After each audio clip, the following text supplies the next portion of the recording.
Wondering what hurts and what helps your credit score?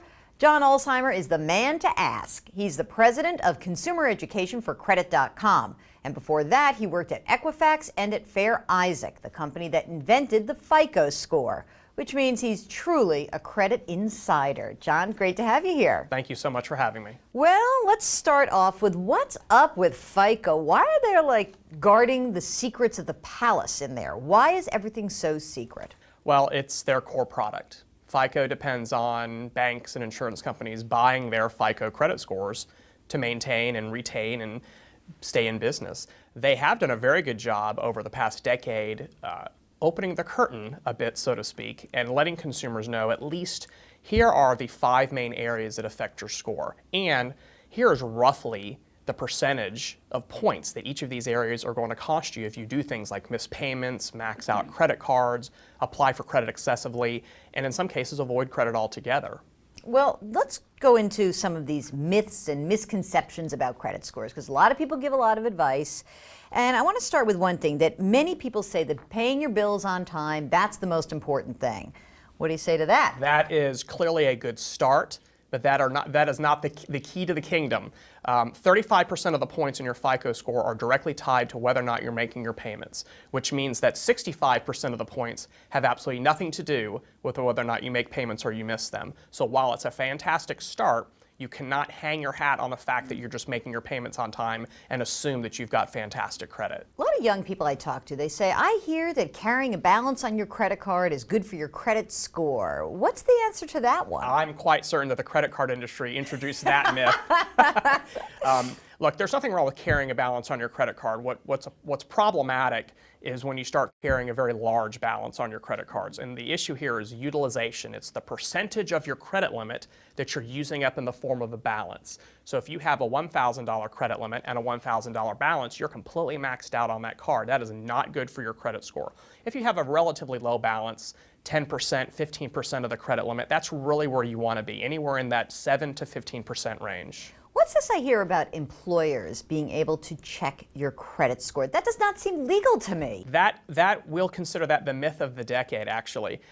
Employers do have the ability to look at your credit reports, but they do not have the ability to look at your credit scores. Credit reports and credit scores are actually 2 completely separate things. A lot of people refer to them as if they're one item, credit report with a score, and in fact they're actually 2. So while employers can in most cases and in most states look at the report for pre-employment and continued employment screening, they do not have access to your credit score. You have never ever heard of a verifiable example of somebody not getting a job because they had a low credit score. So who can get your FICO score?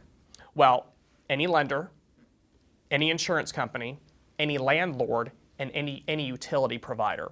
Okay. As long as they have what's referred to as permissible purpose to access your credit report, then they also have the ability to buy a score from one of the 3 credit reporting agencies about you, about me, about anybody, and they use that score to determine the level of credit risk or insurance risk that particular applicant has, and then they'll use that, of course, to either grant or deny or set the terms.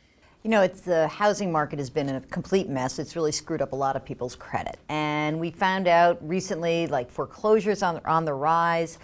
Now, what's the difference in the impact on your credit score between a short sale and a foreclosure? Oh, very good question. That's actually, unfortunately, the root of a lot of myths.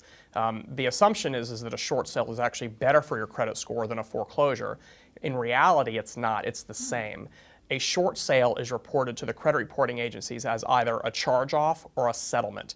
And in both cases, that's accurate reporting because the lender has accepted less than the full principal amount and considers the loan to be now paid in full. That's a settlement. What do they do with the deficiency balance? They charge it off. That's a charge-off. So while the disposition of the mortgage is actually better for the neighborhood, for example, because you're keeping the house clean, you're mowing the lawn, you're not ripping copper piping out of the wall, from a credit scoring perspective, there really is no difference between a short sale and a foreclosure. Last question.